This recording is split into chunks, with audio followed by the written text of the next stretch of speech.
আমাদেরকে বলা হয় তোমরা রক কাটো, আমরা আসলে বিনিময়ে তাদেরকে বলি না তুমিও রক কাটো। আমাদের বলে তোমরা গুপ্ত, আমরা বলি না তোমরাও গুপ্ত। আমাদের বলে তোমরা সন্ত্রাসী, আমরা জবাবে আসলে বলতে পছন্দ করি না যে তুমিও সন্ত্রাস।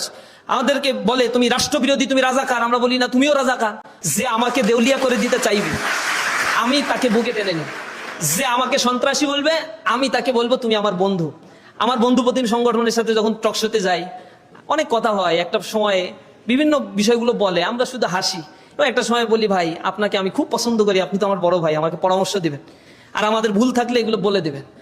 আমাদের সাথে তাদের সাথে ব্যক্তিগত কোনো সম্পর্কের ঘাটতি নাই। প্রবলেমটা হইলো তারা চায় তাদের রাজনীতি, যে কলুষিত রাজনীতি, এইটা টিকায় রাখার জন্য আমাদের উপর ব্লেম দিয়া রাজনীতি টিকায় রাখতে হয়। তারপর বারবার বলছি যদি কর্মসূচি না থাকে তাহলে এগুলো যদি মাথায় না চিন্তা করতে পারেন, আমাদের তো অনেক কর্মসূচি আছে, হাজার হাজার কর্মসূচি, সীমাবদ্ধতার কারণে আমরা কিছু কিছু আপনাদেরকে প্রোভাইড করি, আপনারাও করেন, ভালো কাজে আমরা প্রতিযোগিতা করি।